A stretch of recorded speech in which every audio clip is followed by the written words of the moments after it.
vicino a me per raccontarci un po' dal vivo e con la sua esperienza di infermiere all'interno di questo progetto Basaglia, che ha portato poi alla famosa legge che ha letteralmente rivoluzionato il tema della comunità terapeutica e della salute mentale. Lascio la parola a lui. L'ultima cosa che dico introduttivamente: l'idea di questo percorso a piedi è quella di essere indipendenti dalla costrizione della frontiera, facendola diventare un confine inteso come comunanza di obiettivi. Per cui oggi noi andremo un po' in Italia e un po' in Slovenia, un po' in Italia e un po' in Slovenia, su e giù, attorno proprio alla linea del vecchio confine, che ci permetterà di capire quanto è bello essere indipendenti dalle frontiere e conoscere le cose belle, le grandi opportunità culturali che i vicini si possono offrire gli uni agli altri. La parola ora a Livio Bianchini. Innanzitutto buongiorno a tutti. Ringrazio l'amico Andrea che mi ha voluto qui. Allora, tutto è cominciato in questo luogo 60 anni fa. L'ultimo direttore dell'OPP in quel tempo era il dottor Ali.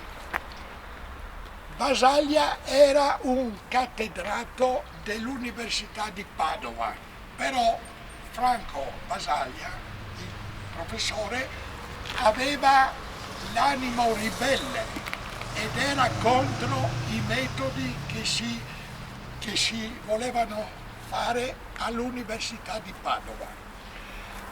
Allora i suoi superiori hanno preso la palla al balzo e lo hanno mandato nel profondo nord-est, cioè Gorizia.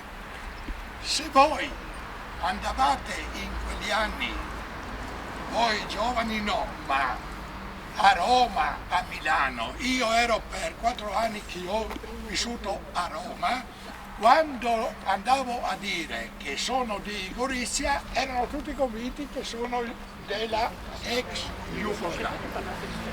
Detto questo, i suoi superiori del professor Basaglia hanno preso la palla al balzo e l'hanno mandato a Gorizia, col dire sarà in un luogo fuori dal mondo e Basaglia starà buono e zitto.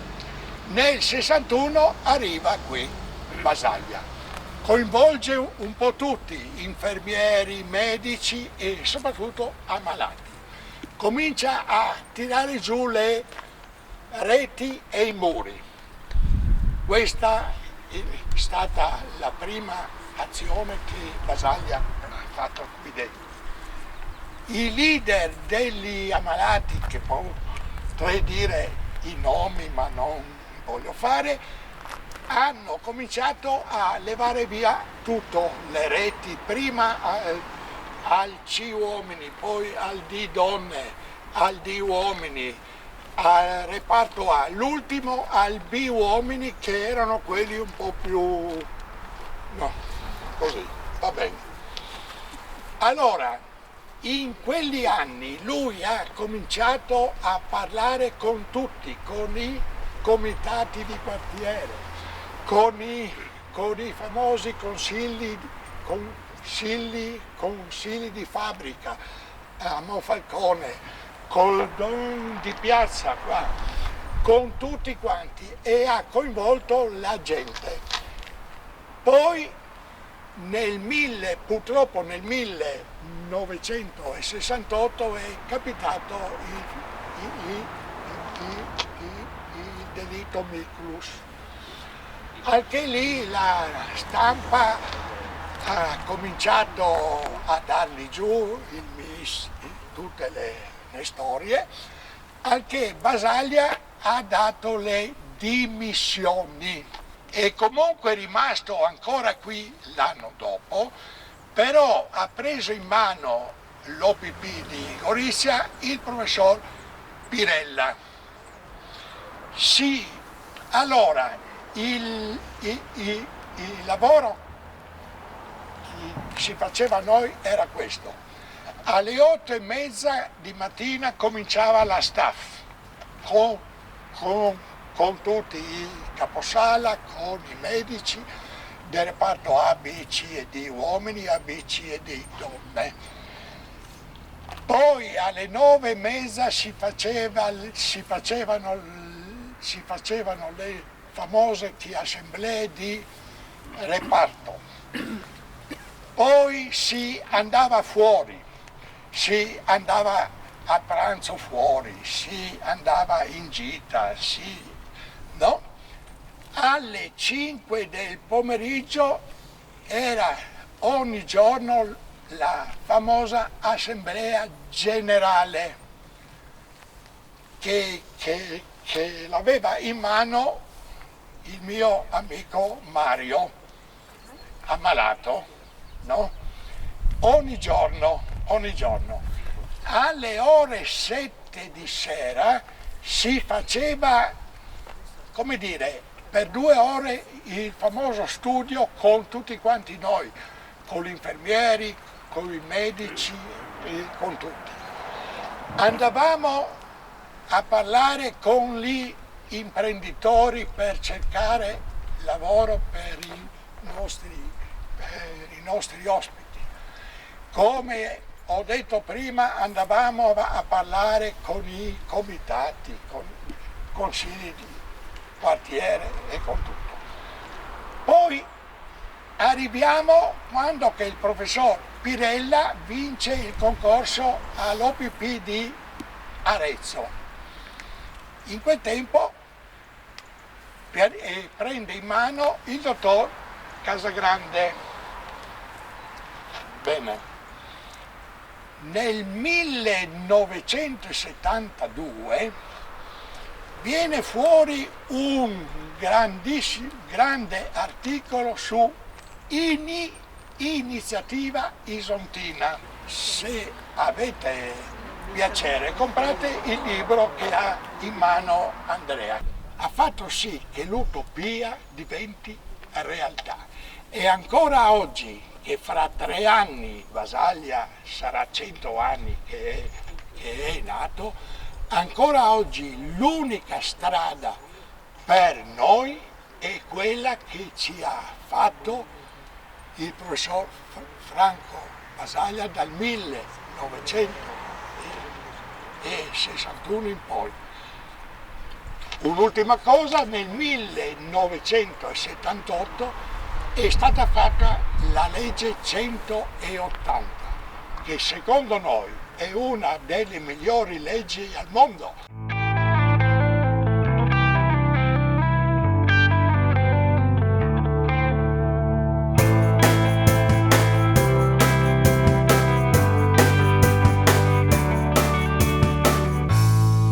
Qui vedete le strutture in rovina ormai dell'ospedale civile di Gorizia.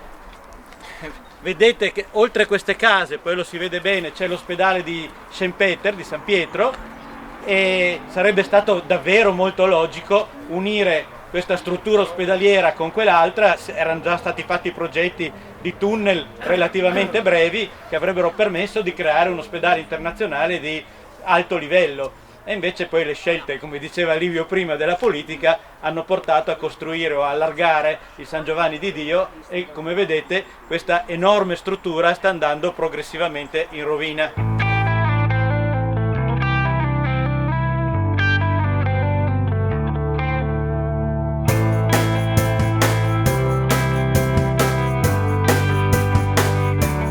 Poi c'è la stalla famosa che era in Slovenia mentre la casa era in Italia, oppure il campo che era tagliato in 2 e poi dopo con trattati internazionali è stato inglobato tutto o da una parte o dall'altra. Ecco, questo per capire come avvengono le cose, le vicende della storia. E teniamoci possibilmente su un'unica corsia, perché questa pista ciclabile è molto frequentata, è stata costruita ancora ai tempi della Jugoslavia, quindi è molto antica e anche molto lungimirante, perché è diventata ormai una specie di autostrada per i goriziani per passare dalla parte di San Pietro fino alla parte di Nova Gorizia.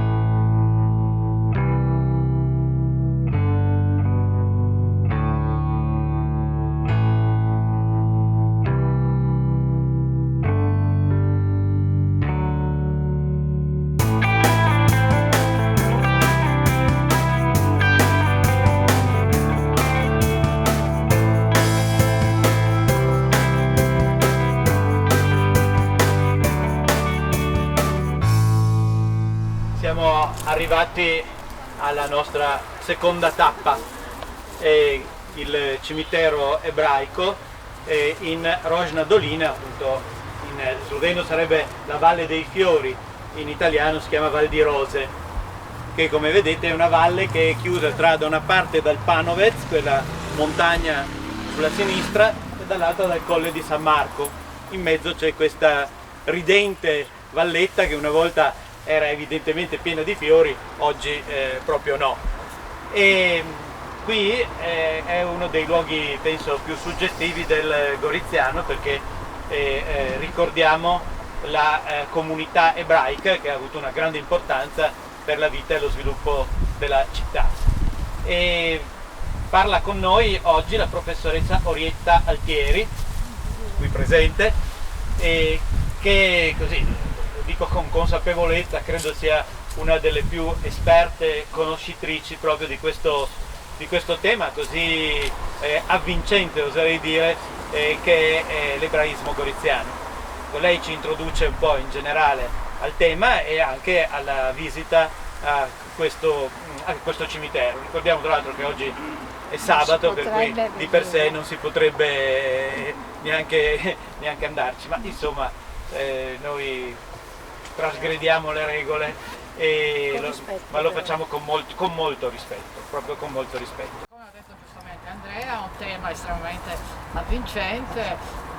La scelta per me è stata la tesi di laurea, volevo approfondire un tema della storia della città che aveva però a che vedere con la storia della mia famiglia, perché i miei nonni erano i dirimpettai della famiglia dell'ultimo presidente della comunità ebraica di Gorizia, Attilio Morpurgo, che viveva in via Goldoni e che ha lasciato Gorizia nel 1943, i miei nonni lo hanno lasciato un po' prima, quindi c'è anche una ragione personale che mi ha stimolato e tuttora appunto sono sempre avvinta a queste cose ebraiche, che sono una provocazione per chi ebreo non è una provocazione a entrare in un mondo diverso, un mondo che appunto ha fatto parte della storia della città di Gorizia.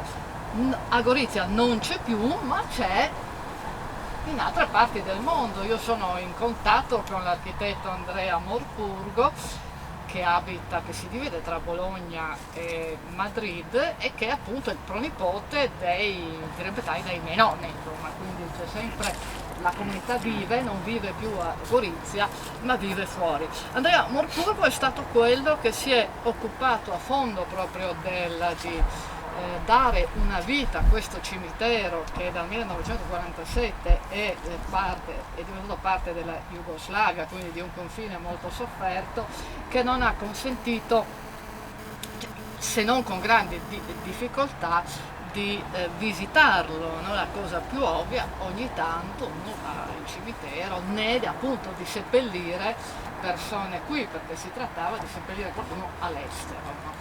Quindi cosa non facile, perché tutta è una documentazione burocratica, quindi chi è morto goriziano è stato sepolto, sarà qua in zona, è stato sepolto. Purtroppo, dicevo, sì, c'è un progetto che è stato spinto moltissimo da Andrea Morpurgo, che ha avuto un ottimo finanziamento da parte di un ente che ha sede in Liechtenstein, e si occupa appunto di finanziare progetti che offrano una buona base di sicurezza e che effettivamente rientrino in un qualcosa di serio.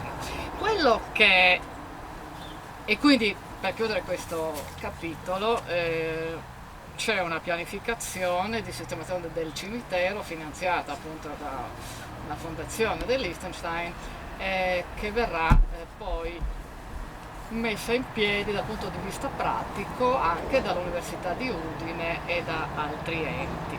Quello che ci può rattristare qui all'entrata del cimitero è vedere bruciata la piccolissima spiegazione introduttiva che era stata preparata nel momento in cui il cimitero è stato sistemato, ma evidentemente c'è bisogno di capri espiatori e questo è uno dei classici capri espiatori, anche se qui, ripeto, non ci sono più ebrei. No? Due parole, proprio dicevo prima, conoscere, entrare nel mondo ebraico è un po' una provocazione anche alla propria cultura.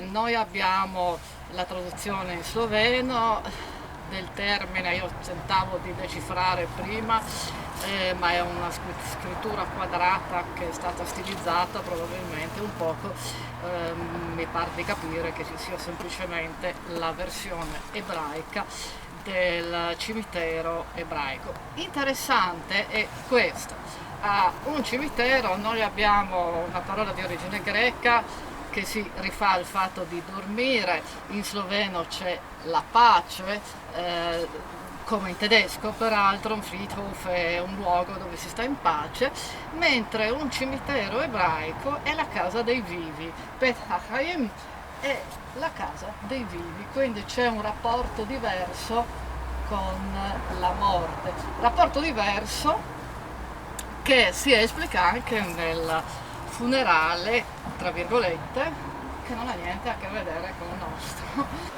Perché qui? Perché nel corso dall'inizio dell'Ottocento, con la legislazione francese, che diventa anche nostra, perché noi per un brevissimo periodo abbiamo l'occupazione francese all'inizio dell'Ottocento, si spostano i cimiteri. Quindi le lapidi che erano prima attorno, e ce ne sono ancora sotto la sinagoga di Viascoli, vengono trasportate qua, e qua abbiamo di tutto. La comunità che era una comunità ashkenazita, cioè proveniva dall'Europa centrale, nel nostro caso dalla zona di Maribor, quindi diritto dell'Europa centrale, che provenisse dalla zona di Maribor testimonia proprio il nome più frequente delle lapidi, che è Morpur, il nome tipico dell'ebraismo goriziano e triestino.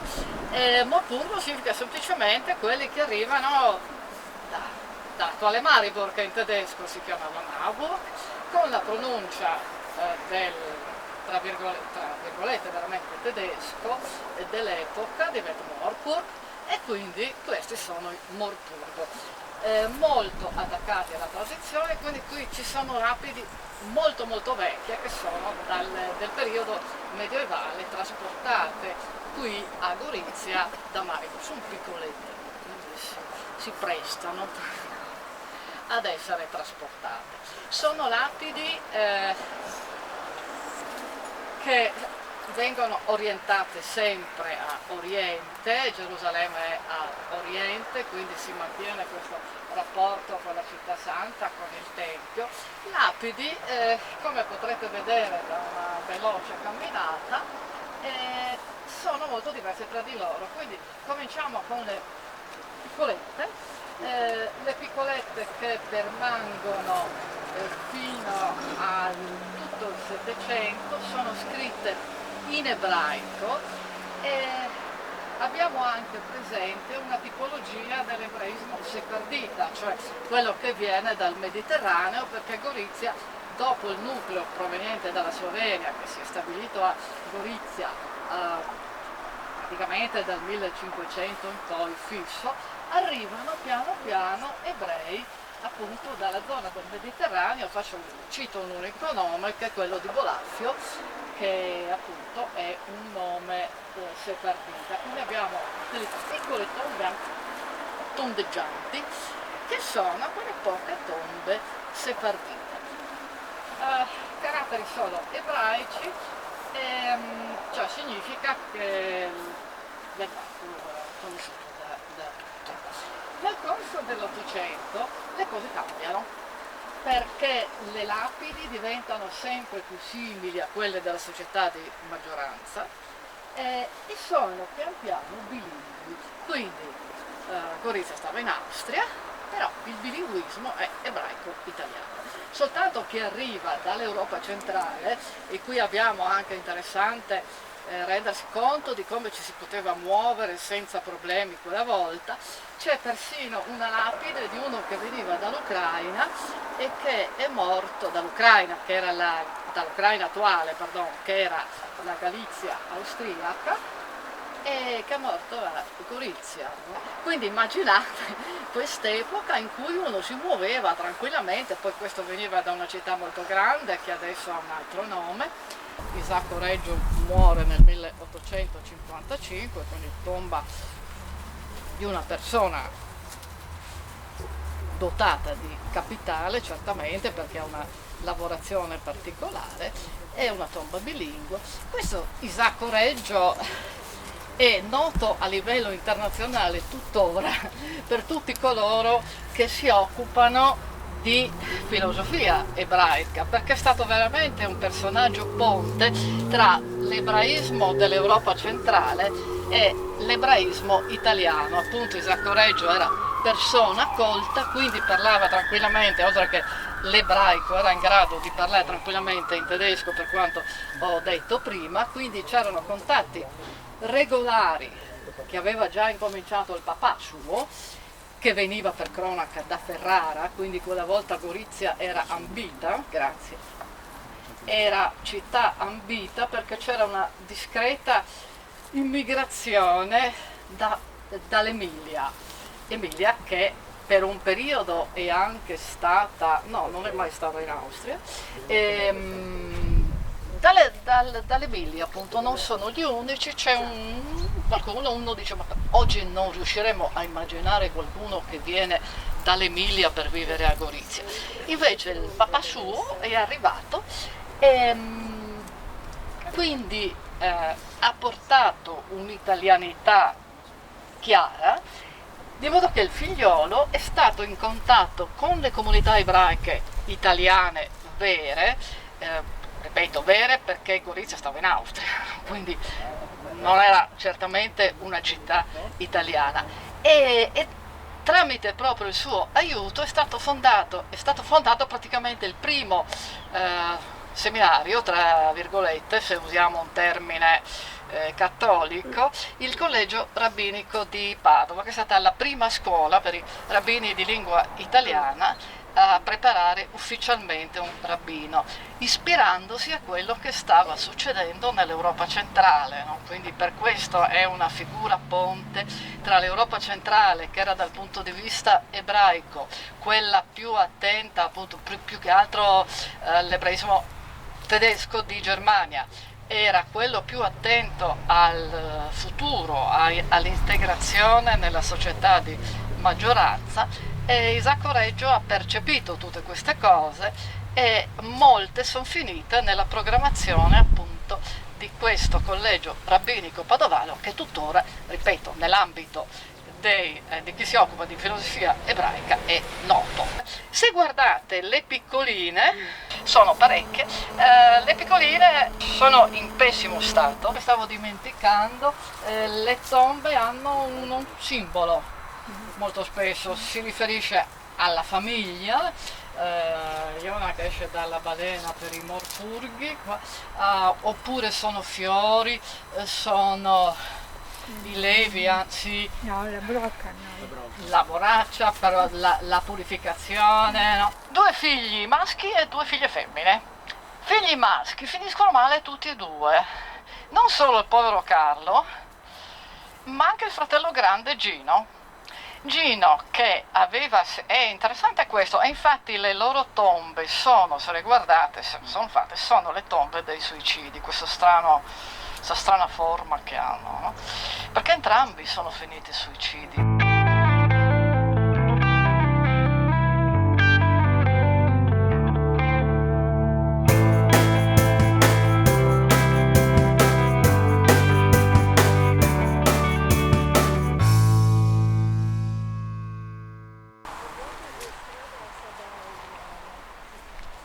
La strada per Castagnavizza può andare, con la macchina si può andare per l'asfalto, forse chi ama il ciclismo ricorda questa strada perché quest'anno c'è passato il Giro d'Italia e proprio su questa curva i 2 che stavano facendo da battistrada avevano fatto una grande sbandata che aveva tenuto tutti col fiato sospeso.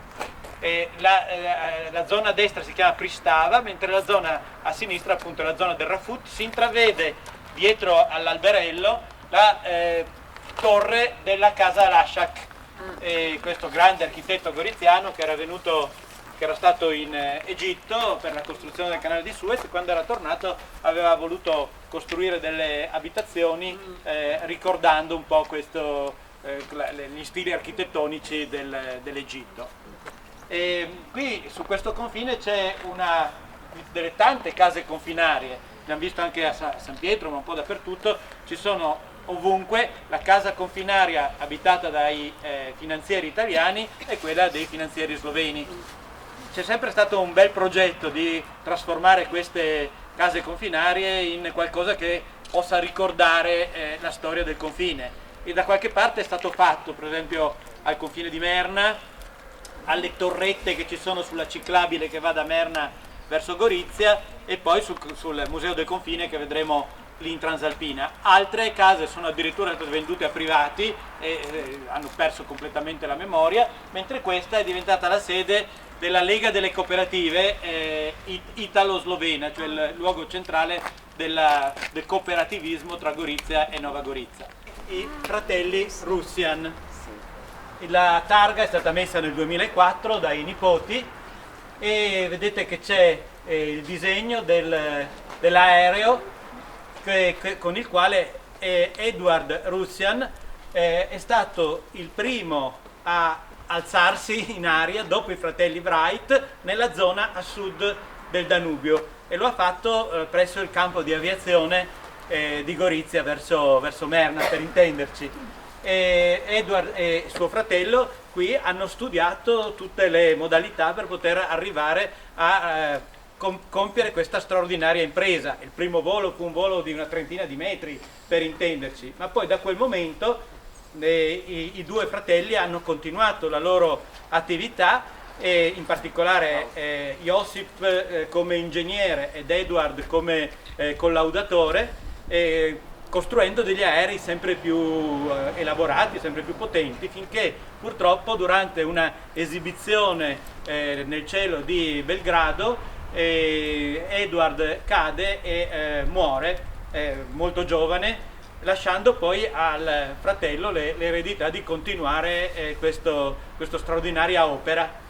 E quindi i fratelli Russian qui sono conosciuti e ricordati moltissimo a Gorizia, soprattutto direi a Nova Gorizia, proprio come pionieri del volo. Ecco, adesso questa si chiama Via della Cappella. Perché? Perché in sloveno Castagnavica si chiama tuttora Cappella, andiamo con la K e con una sola L, perché all'inizio c'era una piccola cappella dove dei pastori attorno al XVI secolo avrebbero visto una notte delle luci particolari, e da lì, come in tanti altri tipi di santuario, è stata avviata una ricerca che ha portato poi il vescovo a voler far costruire sulla cappella la prima delle tormentatissime vicende della chiesa di Costagnevica, che è stata più volte distrutta o per motivi religiosi o di politica ecclesiastica con Giuseppe II, oppure naturalmente con la prima guerra mondiale, quando è stata praticamente rasa al suolo. Lì ci sono, è un convento che è stato di benedettini, domenicani e attualmente di francescani.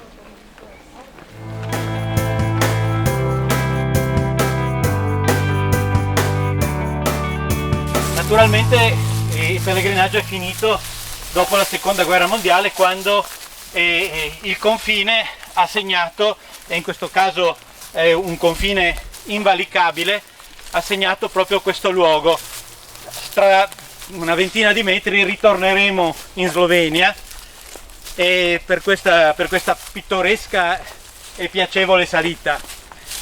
Adesso, da quando la Slovenia è diventata indipendente, questo percorso è stato accessibile anche prima dell'ingresso in Schengen, e molti si veniva qua a camminare passando tranquillamente il confine, che era segnato proprio qui da una piccola rete, però con un buco dal quale si passava molto facilmente.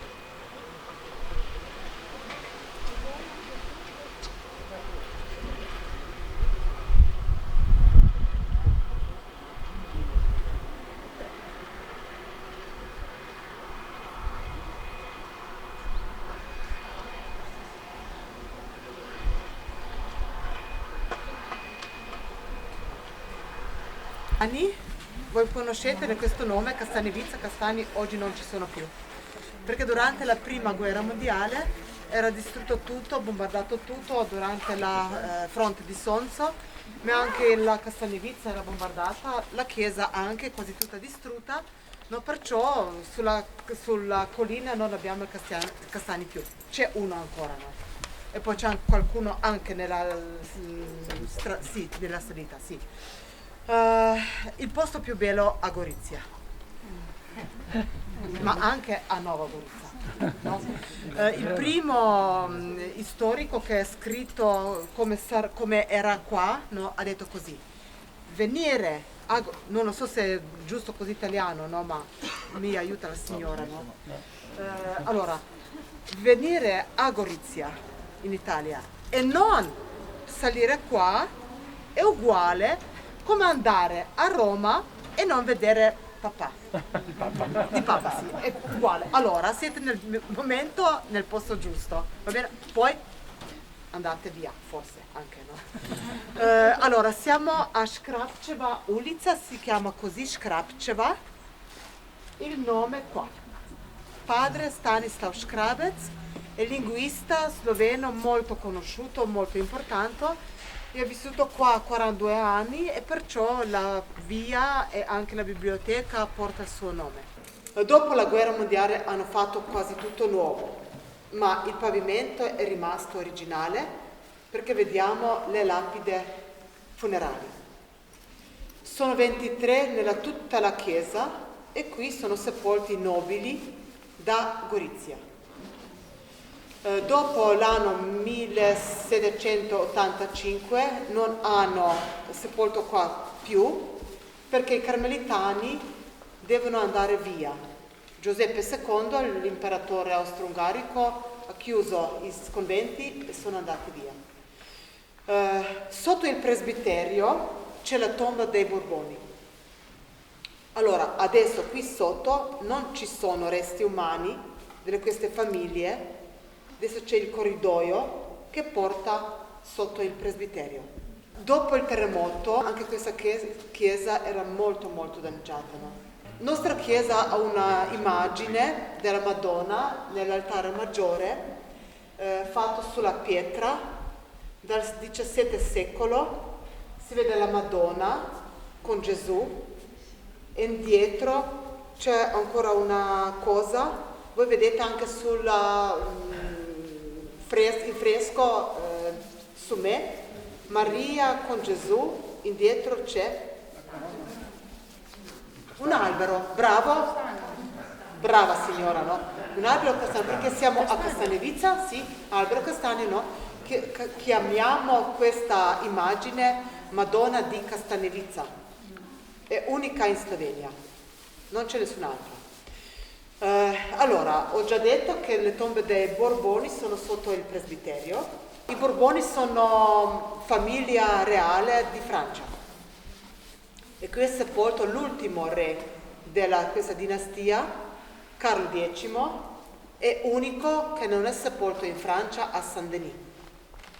Perciò chiamano francesi Castanevica Petit Saint-Denis, piccola Saint-Denis. Ma è un re unico che è sepolto in Slovenia. Questo è per noi più importante, no? Perché qua? Durante la seconda rivoluzione francese, 1830, Carlo X doveva andare via, se no va via la testa, come il suo fratello nella prima rivoluzione francese, no? Sono andati prima in Inghilterra, a Edimburgo, poi a Praga, Repubblica Ceca. Lì era la colera, una malattia, epidemia. Se non sapete che cosa è epidemia, prolungata, no? Sì, va bene. Carlo X, per paura che non prende questa malattia, ha preso l'invito di Conte Corellini da Gorizia. E sono venuti tutti a Gorizia. Carlo X con la sua famiglia e poi tutti i suoi servitori, grazie, ecco, è vero. Carlo X è vissuto nel Villa del Conte Coronini, ma dopo 17 giorni morì per colera. Unica vittima a Gorizia. Dicono così. Sì. A Trieste, ad Udine erano tantissimi morti, no? A Gorizia, Carlo X e basta. No? Non è stato mai qua dove siamo noi, ma ha visto la chiesa sulla collina dalla sua stanza, sì, e voleva stare sepolto qua. I francescani che sono stati qua hanno promesso che sì, saranno i guardiani dei resti umani, perciò è Carlo X sepolto qua. E voi non andate in Francia. Avete tutto qua in questo posto. Sì, è più vicino, meno caro, no? Io parlo come parlo italiano, ma in Francia non lo so se parla qualcuno italiano, no? E anche questo no. E vedete anche questo sì. Nelle tombe non è solo, sono tutti gli ultimi discendenti della dinastia francese dei Borboni e poi è finita. Sono in 6. Sono tutti sepolti qua sotto, non hanno morto tutti a Gorizia, no? Ma era la sua volontà che vogliono stare insieme dopo la morte e perciò sono qua. Tutti sono morti nel periodo 50 anni. Carlo X primo e l'ultima ha preparato, no, questo posto dove si va nel corridoio, le tombe e anche la tomba dove sono tutti insieme. Tutti e 6 sono nelle bare, ma 5 sono nei sarcofagi. I sarcofagi sono bare di pietra di Auresina. Come c'è anche il ponte più grande a Salcano, sì, è la pietra stessa, no? L'ultima c'è di bara, c'è di metallo, perché Luisa Maria Teresia morì a Venezia e hanno portato qua nella bara come ancora adesso, no? Tutti i 5 sarcofagi hanno fatto 2 anni prima di morte l'ultima. La chiesa era distrutta, bombardata. Tutti i 6 sarcofagi sono 5, no? Perché c'è tutte le bare, diciamo così, hanno portati a Vienna nelle tombe dei Carmelitani, perché nella tomba di metallo c'è la nonna di Zita, nonna di l'ultima imperatrice austro-ungarica, sì, è qua, no? E Zita ha ordinato che tutte le bare devono andare via perché la chiesa era bombardata. Ma dopo la guerra mondiale, dopo la grande guerra, quando hanno fatto tutto nuovo, hanno riportato qua anche le tombe, no? Sì, ma prima, quando hanno incalato, hanno aperto le tombe, i sarcofagi. Perciò adesso posso dire che cosa c'è dentro, se interessa, se no andiamo. No, non potete guardare dentro, adesso vi dico io. Allora, se apriamo la prima bara di pietra, dentro c'è la bara di legno, indietro c'è la bara di piombo, indietro sono i resti imbalsamati. Sì. Allora, una bara, un sarcofago pesa 3 tonnellate. 3 tonnellate. Perciò andate soli, no? Non portate niente fuori, no? Rimane lì. Quando hanno aperto le tombe hanno verificato anche questa notizia, che Carlo X è sepolto nelle usanze austro-ungariche. Il suo cuore è tolto dal corpo, sì, perché era il re di Francia. Il cuore va in Francia ma ritorna, perché i francesi dicono no, non vogliamo il suo cuore, e adesso è solo il suo cuore nella urna di vetro vicino a lui nella bara. Allora, come matrioshke, come l'uova Kinder, simile così, no? Sì. Sono tanti simboli sotto. Il primo, sotto i sarcofagi c'è una, non lo so, un betonski kvadr. Cemento. Sì, se znate, se ko slovensko govorim. No, beton, francese. Dentro questo cubo c'è il pugno di terra francese. Allora simbolicamente sono sepolti a terra sua. Poi sono le zampe di leone, la forza. E poi sono anche i gigli, no? Perché gigli sono anche nella stemma dei Borboni. Sì, è vero. Ancora sì, sproti in fronte, sì, di fronte, ma questi predloghi, preposizioni, mamma mia, non lo so mai. A, da, di, in, su, sbaglio sempre, no? Sbaglio sempre, perciò dico, scusa, no? Parlo così. Da fronte Carlo X c'è Enrico V, che sarebbe stare il prossimo re, ma non è stato mai, no? Perché dopo la rivoluzione nel 1845 non era più il regno, era la Repubblica, no, Francia, perciò non è stato mai re, ma hanno portato di Francia una corona, hanno messo sul sarcofago dove Enrico V, scusa, hanno dato sul vetro, un vasoio di vetro, non so, sì, la corona, ma adesso non vedete niente perché la corona è sparita durante la prima guerra mondiale, è andata via. Infine corridoio c'è sotto questa lapide c'è anche una bara, ma diversa come sono altre, è così molto semplice, fatta di metallo. Vi è sepolto il ministro o segretario di Carlo X, che voleva stare anche dopo la morte vicino al suo padrone. È quasi tutta già finita, no? Rimane anche il presbiterio perché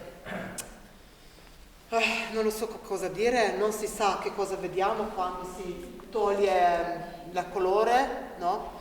Forse c'è indietro in fresco, no? Ma speriamo, è la nostra grande gelia, volontà, sì, desiderio, sì, per 2025, perché la Gorizia 1 e 2, sì, sono capitali d'Europa, una cultura, speriamo che sarà finito, ma non siamo sicuri, no? Prossimo. Grazie mille, siete stati molto gentili. I collaboratori del Gorischi Musei, che tanti traducono Museo di Nova Gorica, che non è, ma Museo del Goriziano, quindi parte slovena che è rimasta di quel che era una volta il Goriziano.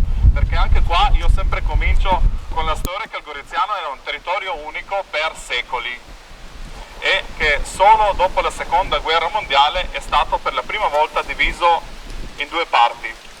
E questo è anche quello che trattiamo nella mostra del Museo del Confine. Qua ce n'è uno, l'altro l'avete passato probabilmente, il Museo del Contrabbando al valico del Rafut, poi c'è il più piccolo museo che abbiamo in Slovenia, la torre di guardia di Vrtojba Sant'Andrea, e il museo di Merna che parla di come lì le persone hanno cercato di varcare il confine per andare in un futuro migliore.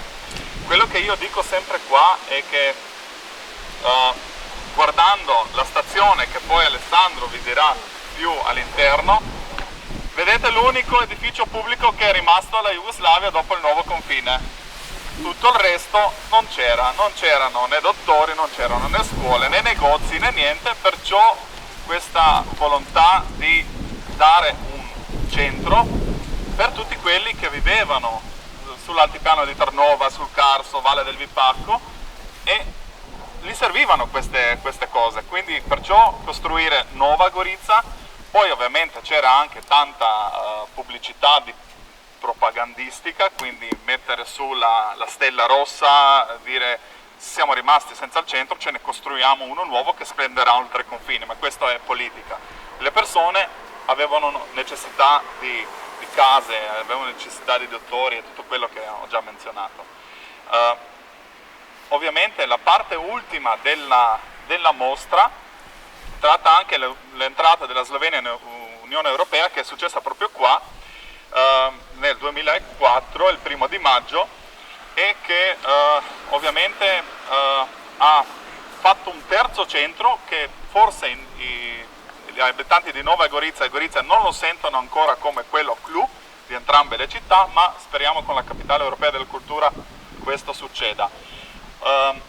Il bando l'ha vinto Franco Becchiet facendo questo mosaico della nuova Europa, dove se lo si vede dall'alto sembra come una banda, come delle strisce, quindi come un percorso pedonale che porta da una città all'altra, mentre se prendiamo tutti questi pezzi di lame e li collochiamo assieme come un puzzle, troviamo fuori 5715, che si trova e si trovava sul muro di confine, sul cippo di confine, c'è lì, che è l'unico in questa parte del confine che non ha più una funzione. Quindi è un cippo senza funzione. La funzione l'ha presa qua al centro, questo cerchio. Però, non so se vi ricordate, però per 3 anni, fino a che non siamo entrati anche in Schengen, qua non si poteva varcare il confine. Quindi era un po' strano comunque. Dal 2007 in poi era libero fino all'anno scorso.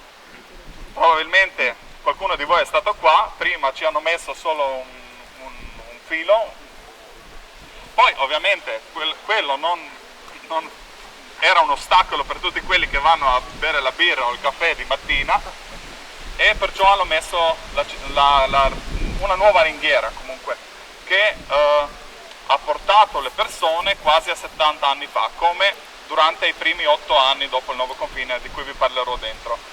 Quello che era interessante di come le persone qua sentivano necessità di trovarsi, di scambiarsi le cose, e come anche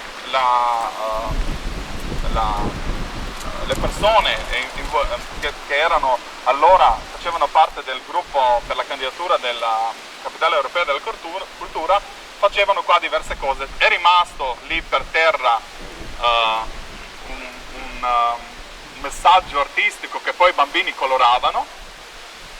Qua c'era una piccola finestrella, quindi hanno tolto un po' di ringhiera per metterci una finestra, così che le persone potevano scambiarsi pacchi più grandi.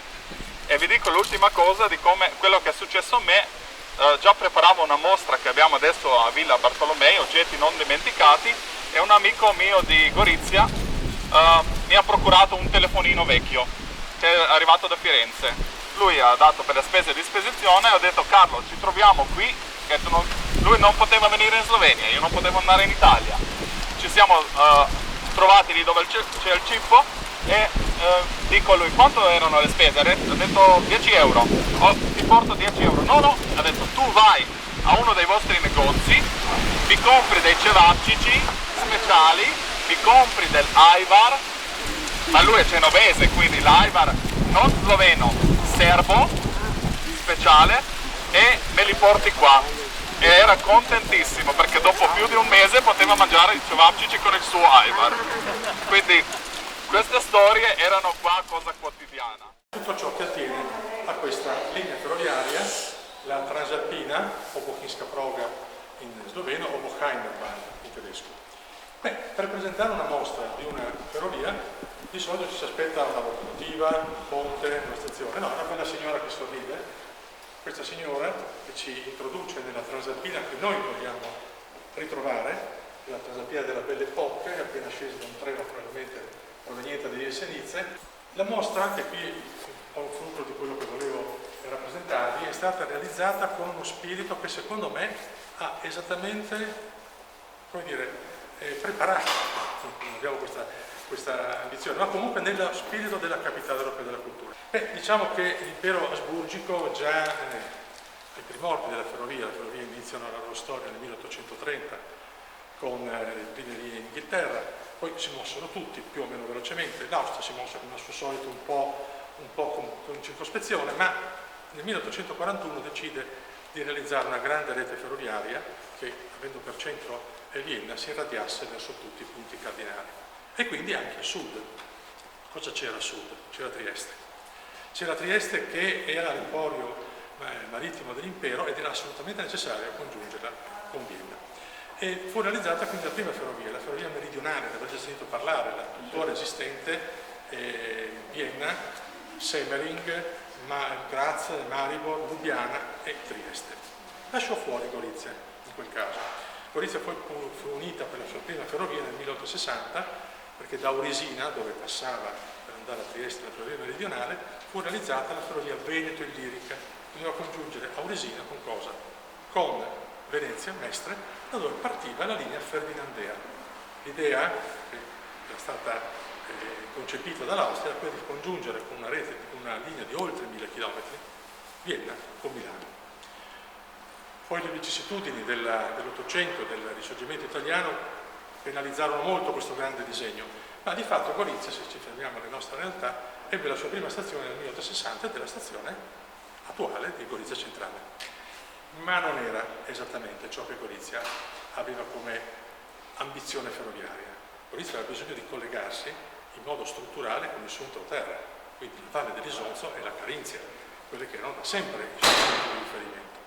In questo trova ben presto un'alleata, Trieste, perché Trieste aveva sì ricevuto la prima ferrovia nel 1857, scusate ho dimenticato questa data, però pur congiungendola con Vienna, questa ferrovia non soddisfaceva esattamente le esigenze trasportistiche di Trieste, non del tutto, perché Trieste aveva bisogno di collegarsi con cosa? Con il centro Europa. E se pensate bene, adesso vediamo, Vienna non è propriamente il centro Europa, è a nord-est. Perché se noi prendiamo un meridiano e andiamo a nord della nostra terra, compresa diciamo un po' tutto il Friuli Venezia Giulia, nell'ordine noi ci troviamo Praga, Dresda e Berlino. Ecco perché noi siamo sicuramente Mitteleuropa. Evocare il concetto di Mitteleuropa evoca concetti letterari, politici, talvolta anche bistrattati, non ha importanza. Sul piano geografico noi siamo Mitteleuropa. E quindi Trieste aveva l'esigenza di collegarsi con questa Mitteleuropa. Da una parte la Cechia, Praga, con tutti i suoi connessi, Moravia, Slesia, e dall'altra, attraverso Salisburgo, Monaco di Baviera, quindi una delle regioni più ricche della Confederazione Germanica. E iniziò così, già subito dopo l'apertura della ferrovia meridionale nel 1857 e della congiunzione con Gorizia verso Mestre nel 1860, incominciò una pressante richiesta da parte di queste terre, di Trieste e di Gorizia, per avere il secondo collegamento ferroviario con l'Austria. Non ancora Austria-Ungheria, lo sarebbe diventato dopo. Andarono avanti oltre 40 anni a far progetti, a confrontarsi, a bisticciare, di tutto e di più. Ma questo secondo collegamento stentava a venire, stentava ed era un assurdo. Tanto è vero che io, da modesto studente di queste cose, ancora non mi capacito di come l'Austria sia stata così, come dire, poco previdente. Nel senso che fece ad aspettare a Trieste troppo. Trieste in particolare, perché era lì il fulcro economico di questa iniziativa. Troppo perché? Perché nel 1969 si apre il canale di Suez. Tra l'altro non dimentichiamo che il vicepresidente della società che l'ha aperto era il barone Revoltelli, quindi c'era Trieste sotto. Trieste avrebbe dovuto esplodere, sui traffici, tutto. No, sempre più giù, sempre meno come dire, attrazione commerciale. A scapito, sembra di sentire oggi, dei porti del Mare del Nord, che invece crescevano continuamente, pur essendo necessario per andare dove dovevano andare da Trieste, potevano arrivare in centro Europa subito, 5 giorni di navigazione in più. Ma loro alle spalle avevano treni e avevano canali navigabili, fiumi e canali navigabili. Noi avevamo il Carso e tre catene alpine, nell'ordine le Alpi Giulie, le Caravaghe, i Tauri, poi c'era l'Europa. E questo un po' ha creato veramente un problema oggettivo e un po' l'Austria si è persa in altre cose, probabilmente interessata e trascinata nei Balcani, di fatto si dimenticò. Soltanto nel 1901, dopo pressanti e reiterate richieste, finalmente adotta una legge in cui si decide di realizzare che cosa? Cioè le nuove ferrovie alpine, che avrebbero dovuto congiungere il centro dell'Austria con Trieste. Erano in realtà 4 linee, questa che vedete qui, da Trieste ad Assling, è la nostra transalpina. Da Assling verso Villach o Klagenfurt è la ferrovia delle Caravaghe. Poi, qui è ancora in costruzione, perché questa è del 1908, questa cartina, ma sarà aperta nel 9, eccola qua completamente, la linea dei Tauri. E poi c'è un'altra linea qui nella zona da Pirban, che serviva per velocizzare la linea verso Linz. Ma cosa si ottenne? Con la Transalpina si superò il Carso, qui si superarono le Alpi Giulie, qui si superano le caravanche e qui i tavoli, con tre grandi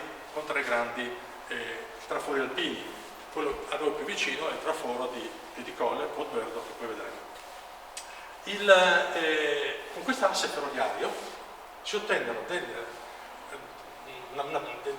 degli accorciamenti, non so se la parola è giusta, delle relazioni ferroviarie incredibili. Addirittura si risparmiò per andare a Salisburgo il 38% di quello che era il precedente collegamento. E di zone come Monaco di Baviera, Salisburgo, Klagenfurt, ma sopra anche verso Praga, ebbero indubbiamente dei benefici enormi. Questo programma, Alpenbahn programma delle ferrovie alpine, pensate, fu realizzato per quanto riguarda la nostra linea del Transalpina, le caravanche, la Pirma, in 5 anni. 5 anni è più o meno il tempo che noi abbiamo in Italia necessario per pensare a cosa fare. Allora in 5 anni fecero tutto. Un po' più difficile la ferrovia dei Tauri, perché i Tauri incontrarono grosse difficoltà nel fare la galleria e quindi ci misero un po' di più, però fu aperta nel 9. Quindi dal 1906/1909 la Trieste e Gorizia erano collegate, quelle vediamo forse un po' meglio adesso, erano collegate col centro Europa in modo molto molto efficiente, addirittura con 2 linee. La linea, comunque c'era sempre operativa, della Südbahn e la linea della Transalpina, che parte da Trieste, guardate, qui passa dietro praticamente alla zona, per intenderci, dell'università, con un grande traforo di 1 chilometro, passa sotto la zona dell'obelisco. Quando voi siete sull'obelisco e guardate Trieste, non pensate che sotto le vostre gambe passa una galleria di 1 chilometro, che è la Transalpina. Arriva a Opicina, qui incrocia evidentemente la linea che viene da Lubiana, cioè la ferrovia meridionale, ma va oltre e attraverso le Pentabolo Europino passa per il Carso, arriva nella valle del Dipacco, quindi nella zona della Conca di Gorizia, risale la valle dell'Isonzo fino a Mostransoci, oggi quella volta Santa Lucia, attraverso la valle del Bacia arriva fino a Piedicolle e Podberdo, qui 6 km rotti, dopo vediamo, della traforo, e arriva dove? Arriva del Parco Nazionale del Tricorno, qui c'è Bochum, poi arriva fino a Bled Jesolo, per proseguire a Jesenice. Arrivati a Jesenice c'è una grande galleria, eccola qui, che le consente di attraversare le caravanche e portarsi dalla Carinzia. Quindi una ferrovia che effettivamente cambiava le sorti delle nostre terre. Peraltro è arrivata tardi, perché riuscì a operare soltanto per 5 anni, anche forse meno, perché già nel 14 l'Austria era nella prima guerra mondiale. Però in quei 5 anni assorbì il 50% del traffico del porto di Trieste, consentì collegamenti importantissimi sul piano ferroviario passeggeri per Trieste e per Gorizia, dopo li dirò ampiamente, e praticamente era sacra. Quando nel 14 si valuta la situazione, dice questa qui è già satura, bisogna farne un'altra. E infatti gli austriaci si misero a studiare il terzo collegamento con Trieste. E vi posso dire che le cose furono fatte seriamente perché, anche se può sembrare così un po' assurdo, visto che la storia come è andata poi avanti, nel giugno del 18 in quel di Graz usciva una pubblicazione con l'ipotesi di terzo collegamento tra Trieste e l'Austria, che passava però più a est, più a est della meridionale. Ma per dare l'idea di quanto fossero importanti i collegamenti ferroviari in quell'epoca, ma ripeto, anche oggi, poi lo vedremo, per le nostre terre col centro Europa.